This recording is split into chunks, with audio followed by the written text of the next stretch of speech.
क्या आप दुखी हैं, परेशान हैं, असहज हैं, डरे हुए हैं, घबराए हुए हैं, समस्या में हैं? तो यकीन मानना, आपकी समस्या कितनी भी बड़ी हो, ईश्वर के सामने वो बहुत छोटी है।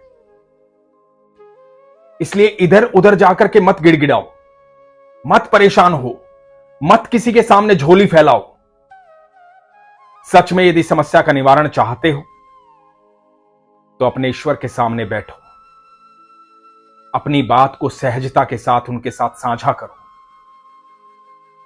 बताओ कि आपको समस्या क्या है, और विश्वास रखना, आपकी समस्या का निवारण उसी समय से शुरू हो जाएगा।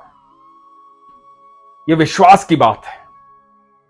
ठाकुर जी कहते हैं कि मैं तो समस्त ब्रह्मांड तुम्हें दे सकता हूं, मैं तो अनंत ब्रह्मांड का रचयिता हूं, पर तू अपना पात्र बड़ा कर, तू अपनी इच्छा बड़ी कर।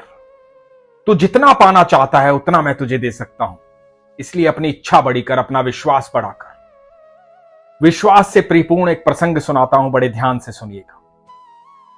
हरे कृष्ण दोस्तों, मैं हूं अनुज शर्मा। अशोक साहू दिल्ली के रहने वाले बताते हैं कि 2023 में जुलाई में इनकी बहन को बड़ी पीड़ा थी। इनकी बहन का नाम रेखा है, शादीशुदा है। पीड़ा में थी क्योंकि पित्त की थैली में पथरी थी, और पथरी का जब दर्द होता है तो बड़ा असहनीय होता है। जिसे भी पथरी का दर्द होता है बड़ा असहनीय होता है। वो पीड़ा इनसे देखी नहीं जा रही थी। एक भाई होने के नाते उसका निवारण ढूंढ रहे थे। अशोक साहू जी बताते हैं कि मैं ऐसे ही फोन पर रील देख रहा था। एक रील में एक संत ने कहा कि बाके बिहारी का यदि चरणामृत ले आओ और उसे किसी भी रोगी को पिला दो तो बड़े से बड़ा रोग दूर हो जाता है। मन में ये बात बैठ गई कि बाके बिहारी का चरणामृत लेकर आना है, लेकिन उसके लिए वृंदावन जाना होगा। अब वृंदावन जाने का मन बनने लगा। वृंदावन जाना था, बाके बिहारी का चरणामृत लाना था और बहन को ठीक करना था। मन में ये भाव जागृत हुआ और उस रील के प्रति, उस संत के प्रति विश्वास जागृत हुआ कि उन्होंने जो कहा है सच कहा है। चरणामृत लेकर आऊंगा, बहन पीड़ा से दूर हो जाएगी। प्रोग्राम बना वृंदावन जाने का। जुलाई का महीना था 2023 में। हम सब जानते हैं उस समय बड़ी बाढ़ आई थी वृंदावन में। यमुना जी का विकराल रूप देखा था सबने। बहुत वर्षा हुई थी। इन्होंने टिकट बुक करवा ली थी, इनको जाना ही था। मन में प्रार्थना की कि हे प्रभु, आपसे मिलने आ रहे हैं, आपका चरणामृत लेने आ रहे हैं। इतनी वर्षा ना हो, शांति से आराम से आपके दर्शन हो जाएं। मन में भाव लिए वृंदावन की टिकट करवाई। जिस दिन ट्रेन की बुकिंग थी उस दिन स्टेशन पहुंचे पूरे परिवार के साथ। स्टेशन पहुंचे तो ट्रेन जो है वो छूटने लगी थी। सामने से ट्रेन गुजर रही है, चल पड़ी है, और ये प्लेटफॉर्म पे खड़े हुए हैं। समझ में नहीं आ रहा कि ये हुआ क्या। आज तो वृंदावन जाना था, पता नहीं किस प्रकार देरी हो गई और ट्रेन समय से आ गई और ट्रेन छूट रही है। आखिरी डिब्बा सामने से गुजर रहा था। पता नहीं अशोक साहू जी के मन में क्या आया, क्या भावना जागृत हुई। भाग करके चलती ट्रेन में चढ़ गए। गार्ड के डिब्बे से पहला डिब्बा था ये, जिसमें चढ़ गए और जाकर के अंदर से चेन खींच दी। चेन खींच दी तो गाड़ी रुक गई। गाड़ी रुक गई तो टीटी आ गया, पुलिस आ गई, सब लोग आ गए। इधर परिवार जो था प्लेटफॉर्म पे खड़ा हुआ था वो भी ट्रेन के पास आ गया। टीटी ने पूछा कि आपने ट्रेन क्यों रोकी, क्यों चेन खींची, क्यों रुकवाई? तो इन्होंने बड़ी सादगी से अपना उत्तर दिया। इन्होंने कहा कि मुझे मेरे परिवार के साथ वृंदावन जाना है, बहुत जरूरी है जाना, इसलिए मेरे पास कोई और रास्ता था नहीं। मेरा परिवार पूरा स्टेशन पर था और ट्रेन चल पड़ी थी। मैं चढ़ा और मैंने ट्रेन की चेन खींच दी। अब ट्रेन रुक गई, आप आज्ञा दे तो हम जा सकते हैं। इनके भोलेपन को देख करके, सादगी को देख करके टीटी और पुलिस वाले ने कहा कि ठीक है, आप जाइए, लेकिन यह गलती दोबारा कभी मत कीजिएगा। आपकी यात्रा मंगलमय हो। अशोक साहू जी बताते हैं, मेरे लिए पहला चमत्कार था, लेकिन मैं आप सबसे कहना चाहूंगा यह गलती आप कभी भी ना करें। कभी भी इस तरह की गलती ना करें कि आप ट्रेन में चढ़ करके ट्रेन की चेन खींचें और चलती ट्रेन में चढ़ें। यह गलती कभी भी ना करें, चाहे कितनी भी जल्दी हो। यह गलती कभी भी ना करें जो अशोक साहू जी ने की। तो अशोक साहू जी बताते हैं कि उसके बाद रात्रि को 1 बजे मथुरा ट्रेन पहुंची।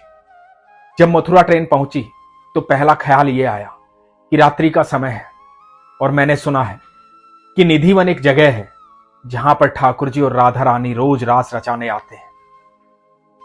तो एक टैक्सी वहां से ली। टैक्सी वाले को कहा कि निधिवन ले चलो, निधिवन के आसपास कोई होटल हो, कोई आश्रम हो तो वहीं रुकना है। टैक्सी वाला निधिवन लेकर के गया। अर्धरात्रि हो चुकी थी, कोई दूर दूर तक दिखाई नहीं दे रहा था। निधिवन के बाहर जाकर के टैक्सी वाले ने छोड़ दिया। टैक्सी वाले ने कहा कि भैया बहुत देर हो गई है, इस समय कोई होटल मिलेगा नहीं। इधर उधर देखा, अचानक से एक व्यक्ति आया। उसने कहा कि होटल की आवश्यकता है, कमरा चाहिए तो आओ मेरे साथ। एक कमरे की व्यवस्था हो गई। परिवार को लेकर के होटल में गए, कमरे में जाकर के विश्राम किया। पर इनके मन में विश्राम नहीं चल रहा था, इनके मन में चल रहा था कि जल्दी से सुबह हो और मैं निधिवन जाऊं।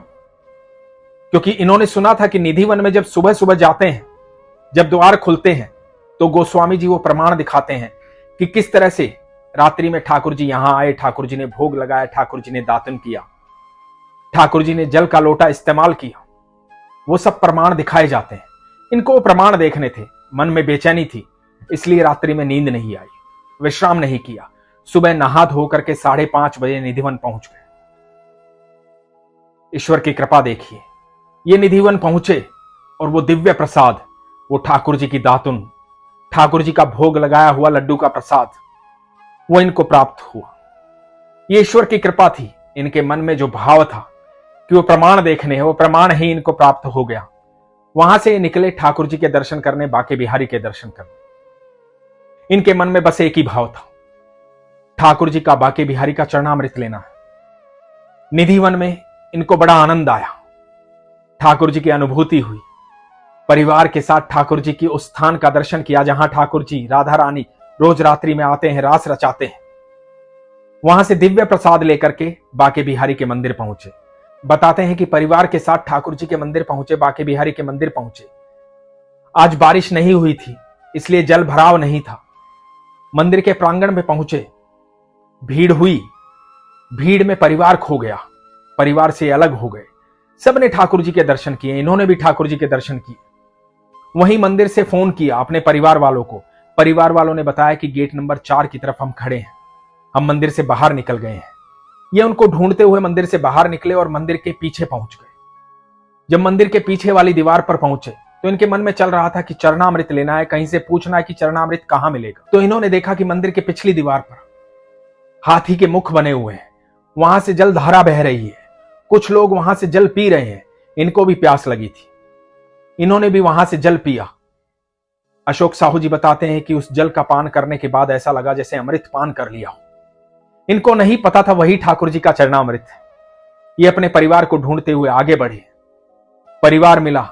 जब परिवार मिला तो इनको आभास हुआ कि वही शायद ठाकुर जी का चरणामृत था। इन्होंने एक बोतल ली, परिवार के साथ वापस वहां पहुंचे, उस बोतल को भरा, ठाकुर जी का चरणामृत अपनी बोतल में भरा और वहां से ठाकुर जी के दर्शन करके, वृंदावन में मंदिरों के दर्शन करके, भगवान के दर्शन करके, वृंदावन भ्रमण करके वापस अपने घर दिल्ली पहुंचे। अपनी बहन को ठाकुर जी का चरणामृत दिया, संपूर्ण विश्वास के साथ कहा कि चरणामृत लेकर आया हूं, तुम इसका पान करो, तुम बिल्कुल ठीक हो जाओगे। अशोक साहू जी बताते हैं कि चरणामृत का पान किया और बहन की हालत में सुधार होने लगा। बहन काफी कमजोर हो गई थी, लेकिन अब धीरे धीरे स्वस्थ होने लगी। उनके स्वास्थ्य में सुधार हो गया, उनकी पीड़ा दूर हो गई और वह स्वस्थ हो गई, सेहतमंद हो गई, पहले से काफी ठीक हो गई। अशोक साहू जी बताते हैं कि यात्रा मैं जीवन में भूल नहीं सकता। किस तरह मुझे दिव्य प्रसाद मिला जिसकी बिल्कुल अपेक्षा नहीं थी। बिल्कुल यह नहीं पता था कि मैं दिव्य प्रसाद प्राप्त करूंगा। निधिवन में दिव्य प्रसाद प्राप्त किया और अचानक से ठाकुर जी ने वहां पहुंचा दिया जहां उनका चरणामृत मिलना था। नहीं तो मैं खोजता रहता, किसी से पूछता, लेकिन ठाकुर जी ने अपने आप वहां पहुंचा दिया। यह विश्वास की बात है, आस्था की बात है। जब आपका सच्चा विश्वास होता है, सच्ची आस्था होती है और आप अपने मन की बात, अपनी समस्या अपने ईश्वर से साझा करते हैं, तो आप यकीन मानना, आपकी इस दुनिया में कोई सुने ना सुने, लेकिन आपके ईश्वर जरूर सुनते हैं। लाखों करोड़ों लोग वृंदावन जाते हैं, रोजाना कुंज की गलियां लोगों से भरी होती है, भारी भीड़ होती है वहां पर। मन में भिन्न भिन्न बातें होती हैं लोगों की, इच्छाएं होती हैं भिन्न भिन्न। सबकी बातों को सुनते हैं मेरे ठाकुर, सबकी इच्छाओं को सुनते हैं मेरे ठाकुर। लेकिन जो वृंदावन पहुंच जाता है ठाकुर जी उसे जरूर देखते हैं, वो ठाकुर जी के ध्यान में जरूर रहता है। और जो वृंदावन नहीं पहुंच पाता है, अपने मन की बात विश्वास से ठाकुर जी के साथ साझा करता है, तो आप यकीन मानना आपकी समस्या का निवारण उसी समय हो जाता है जिस समय अपनी बात को आप ठाकुर जी के सामने रखते हैं। आपका विश्वास सच्चा होना चाहिए। तो याद रखिए, आपकी समस्या कितनी भी बड़ी हो, कितना भी डर हो, कितना भी भय हो, आपको हर चीज से सिर्फ एक ही बात मुक्त कर सकती है, वो है आपका विश्वास। विश्वास अपने ईश्वर पर, विश्वास ठाकुर जी पर। आप ठाकुर जी के सामने शांति से बैठिए। आप वृंदावन पहुंचते हैं या नहीं पहुंचते हैं, आप मंदिर जा पाते हैं या नहीं जा पाते हैं, आप जहां भी हैं, जिस जगह भी हैं, उसी जगह बड़ी शांति से बैठिए। मन में ध्यान कीजिए ठाकुर जी का और अपनी समस्या कह डालिए, साझा कीजिए ठाकुर जी से, और फिर देखिए उसी क्षण से आपकी समस्या का निवारण शुरू हो जाएगा। यह विश्वास की बात है। विश्वास प्रगाढ़ होना चाहिए, सच्चा होना चाहिए, आस्था सच्ची होनी चाहिए। फिर देखिए जीवन में हर पल चमत्कार होगा। इसीलिए हमेशा कहता हूं, अपने विश्वास को मजबूत रखिए, अपना ख्याल रखिए। हरे कृष्ण।